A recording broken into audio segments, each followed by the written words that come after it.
I'm a dream weaver, Pippi. Make them believe in the dream, they'll buy anything. You really topped yourself, Papa. Yeah, absolutely. Who's ready for a big weekend at Dad's? I don't want to go. It's gonna be fun. When did I ever disappoint anybody? Father's birthday. So obviously in the film, one of the interesting things that I like that they added to your character is how much Mr. Popper was affected by his father. Right. For you, who affected you the most? Who made you the person that you're sitting That there was with? my dad. My Really? dad, for sure. That's why I get with that movie, you know. My dad wasn't kind of gone all the time. My dad was just a very animated character who was just fascinating to watch. And when he told a story, he would just be all over the place, oh, yeah, like this kind of thing. Right. And you just couldn't take your eyes off him. And he would captivate the room. And I remember when I was a little kid looking at him going like, that is it, man. That is the way to get over. And I'm going to be that. So I modeled myself after him, for sure. Absolutely. Rodney Dangerfield I used to tour with Rodney Dangerfield.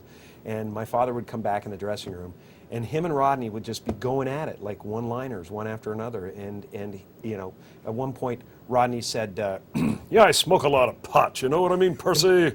What am I gonna do, man? You want some pot? Like that? And he said, no, if I start that, I'll be up to 2 packs a day in no time. That kind of shit. And Rodney was like, who is this guy? You know, kind of thing. And he loved my father. That says a lot to be able to keep up with Rodney. Oh my God, he was sharp. My dad was sharp.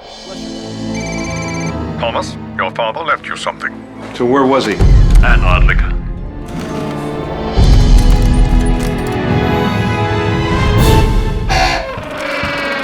I'll call you back. Yeah, Pippi, I'm not coming into work today. I have a pest problem. For an aardvark, press 1. You need marine and waterfowl. Try NYC Sanitation. Don't get too cozy in there, Penguin. As soon as I get home, you're going back where you came from.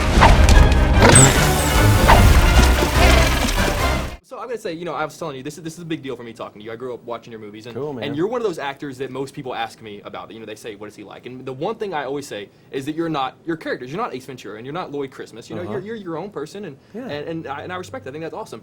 Whenever people meet you, are they disappointed that I you're am the not cable guy. Yeah. So I mean, do people like? Are they surprised whenever they meet? Do they expect a certain type of Jim Carrey whenever they meet you? Sometimes there's an expectation, yeah, and I quickly disappoint them and move on. Yeah, I mean, I never really felt pressured by that, but I do. I mean, I'm just grateful. I'm really honestly grateful. I mean, these characters keep reintroducing themselves to new generations and stuff, so I have a lot of that to look forward to. You know, I'll be 90 years old and have some 30-year-old go like, dude, The Mask 100 times, you know, kind of thing, or Dumb and Dumber or whatever. Right. I was at a I mean, it's like how many years later? I think I did it 15 years ago or something Right. like that, and people are still like, when is it going to be, man? When are you going to do it? We're waiting on number 2. Well, we're talking about it. We're talking about it. That makes me happy to hear. Yeah. Have you told I'm gonna anyone have else to whack that? my tooth out again. Hello? I have to send the penguins back. Saying a penguin! Yes, send penguins.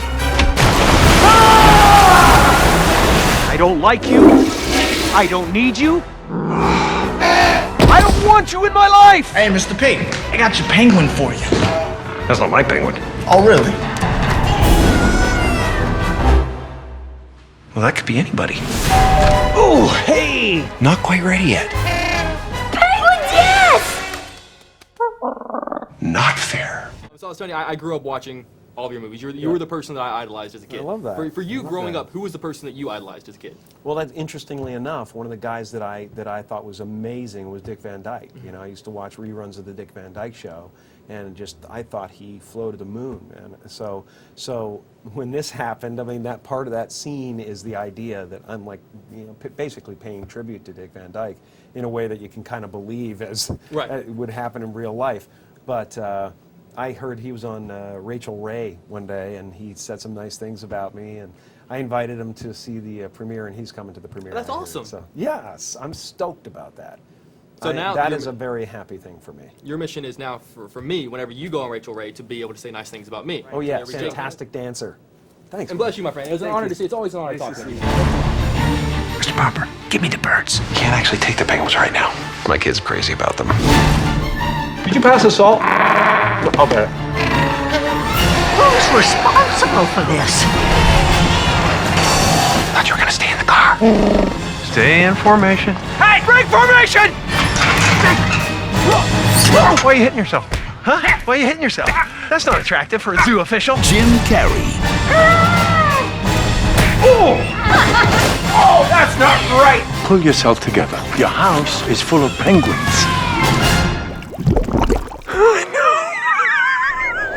Mr. Popper's Penguins. Hey, kids, check this out. And shuffle ball step, shuffle ball lunge. Step ball change, step ball change, step ball change. Word